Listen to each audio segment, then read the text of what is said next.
تو سب سے پہلا مسئلہ جو آپ نے بیان فرمایا ہے وہ کچھ اس طرح ہے: ہر مسلمان کے لیے اصول دین کو روئے بصیرت سے جاننا ضروری ہے، کیونکہ اصول دین میں کسی طور پر بھی تقلید نہیں کی جا سکتی۔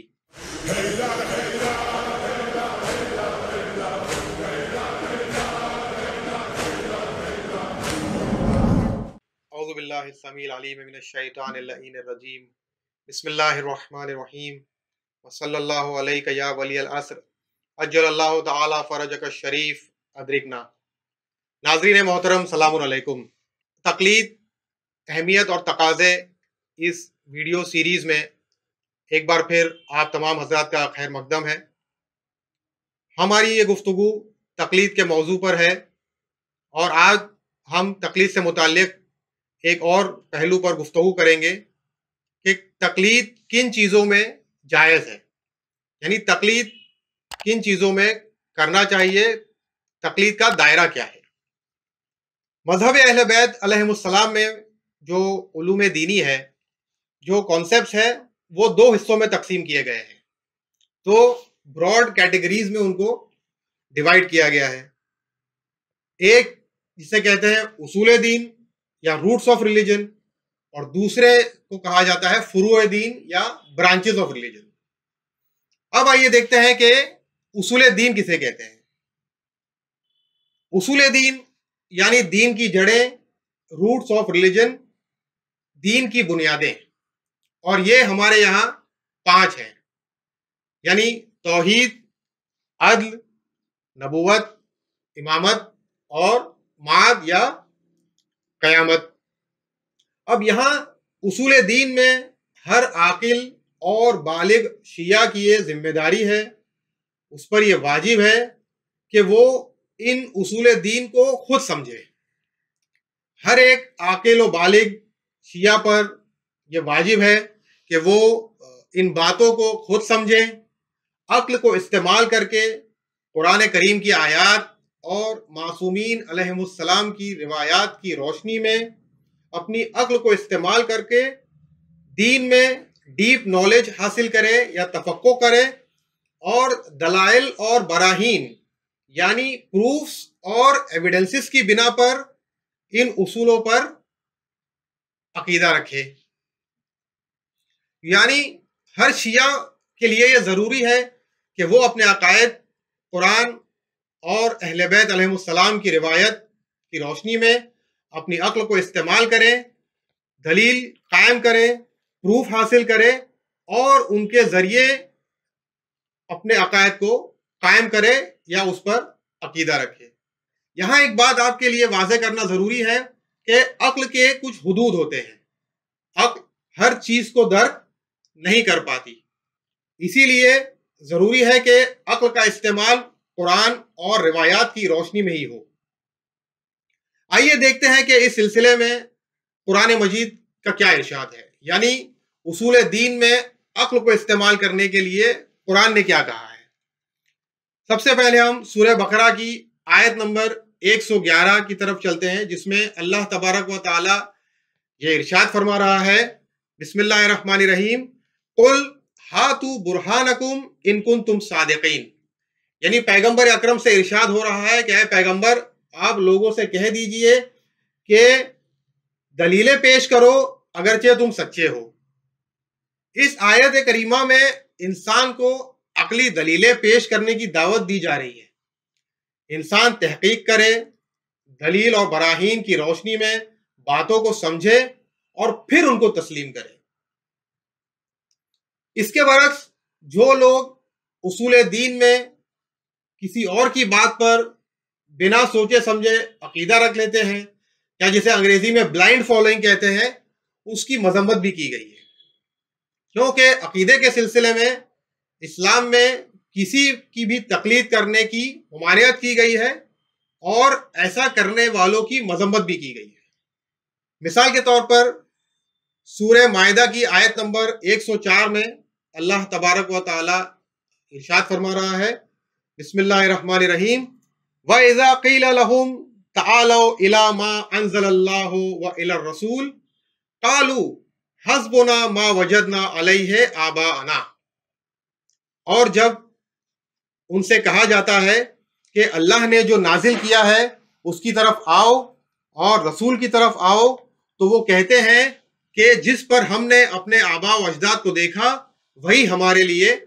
کافی ہے۔ یعنی ان لوگوں کو دعوت دی جا رہی ہے کہ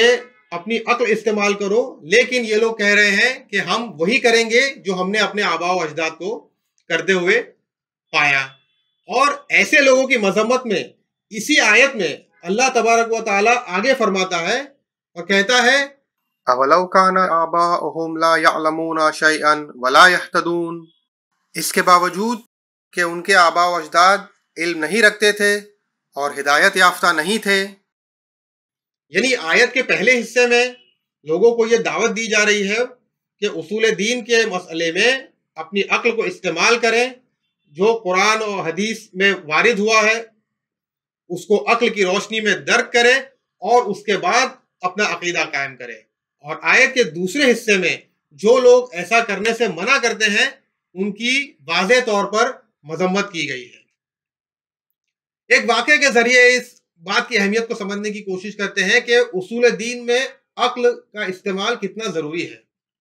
ایک شخص امام جعفر صادق علیہ السلام کی خدمت میں حاضر ہوا اور اس نے آپ کی خدمت میں ایک بات عرض کی، کہا کہ دین کی بنیادیں توحید اور عدل ہے۔ یہاں ایک بات واضح کر دیں کہ احادیث میں دین کی بنیاد جو بتائی گئی ہیں ان میں مختلف احادیث نقل کی گئی ہیں، جن میں ایک حدیث یہ ہے کہ ان اساس الدین التوحید والعدل، یعنی دین کی بنیاد توحید اور عدل ہے۔ تو یہ شخص امام جعفر صادق علیہ السلام کے خدمت میں حاضر ہوا اور اس نے کہا کہ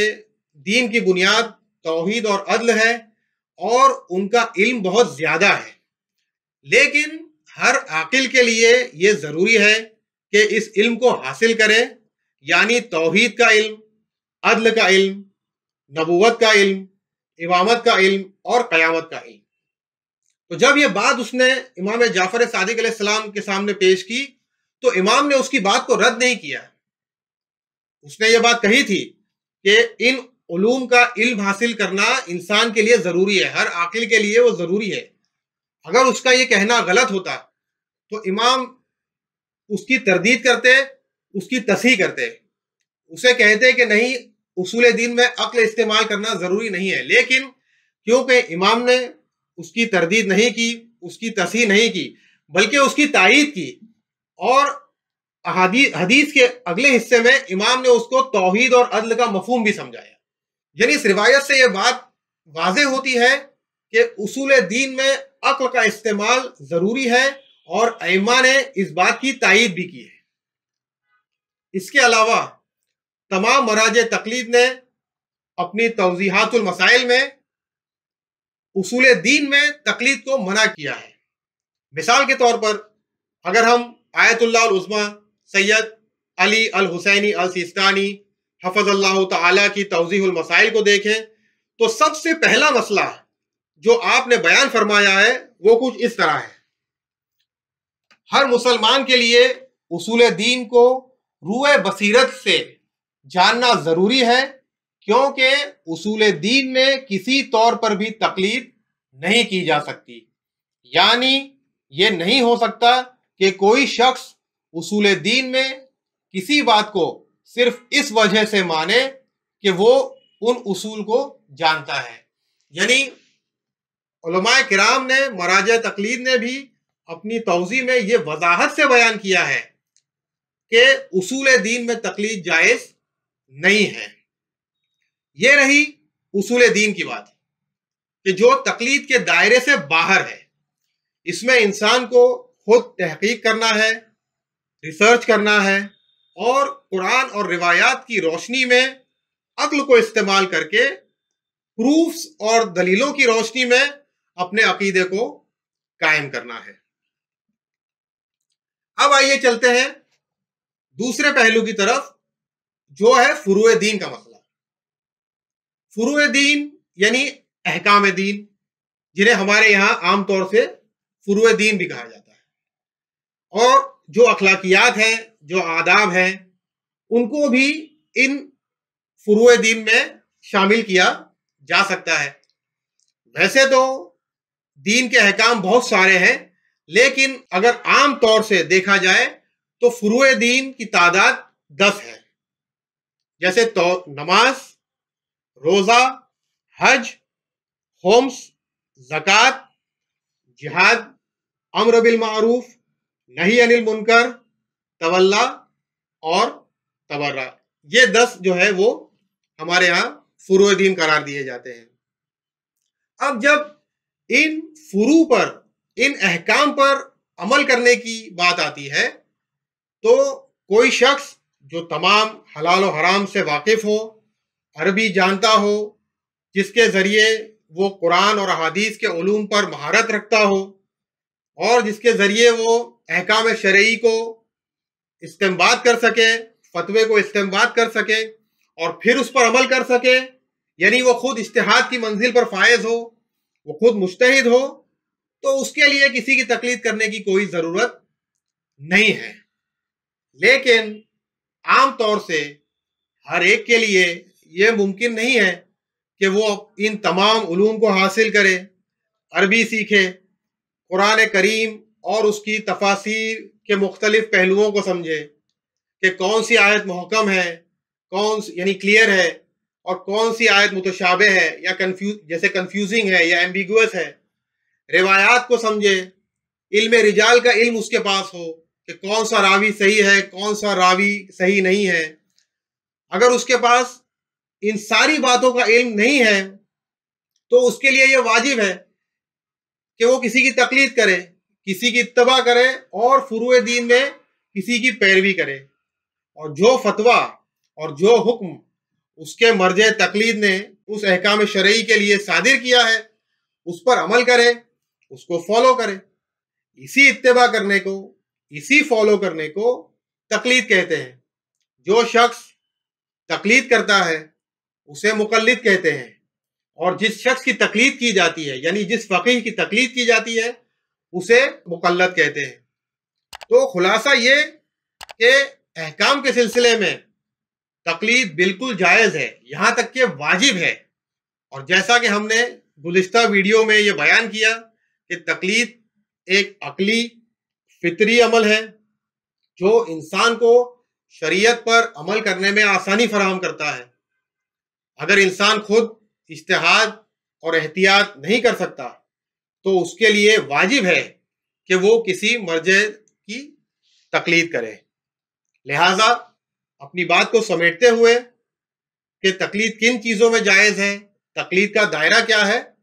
تو اس کا آسان سا جواب یہ ہے کہ عقائد اور اصول دین میں تقلید جائز نہیں ہے، اور احکام اور فروع دین میں تقلید کرنا واجب ہے۔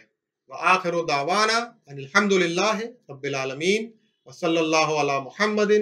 وآلہ الطیبین الطاہرین ولعنۃ اللہ علی اعدائہم اجمعین۔